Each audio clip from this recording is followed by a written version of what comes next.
qualifié pour la Coupe du Monde de 2023, oui, nous avec vous, vous pouvez être sûr que vous bénéficierez encore du soutien de tous vos compatriotes, de votre gouvernement et du président de la République. Cet engagement pris par le Premier ministre Anatole Koliné Makosso concernant l'accompagnement du gouvernement de toutes les fédérations, particulièrement à celle du handball, après sa médaille de bronze à la dernière CAN, ne semble pas être tenu par le ministre en charge des sports.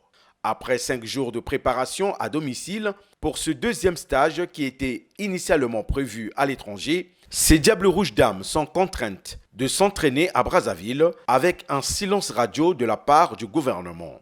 Toutes les charges financières de ce stage sont à la charge de la FECOHAND. Une situation qui ne permet pas au sélectionneur national de travailler dans la sérénité avec le changement du lieu et à cause également de l'absence de plusieurs joueuses binationales. On est dans un stage de l'équipe nationale senior dame, Diable Rouge, préparatif pour le Tequillo avant.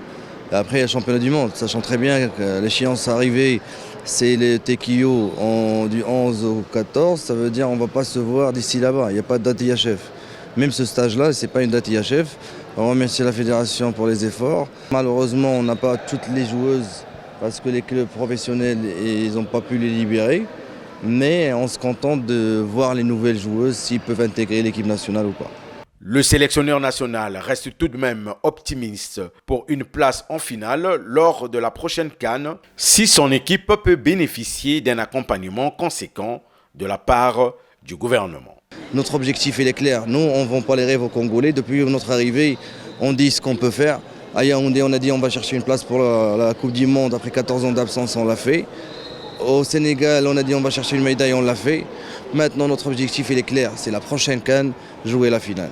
Sinon, c'est moi le premier qui va quitter le bateau. Dans ces mauvaises conditions de préparation, le staff technique national a annulé les rencontres amicales prévues avec quelques équipes des messieurs de la capitale pour éviter les blessures. On rappelle, ce stage est la deuxième phase de préparation qui était prévue à l'étranger.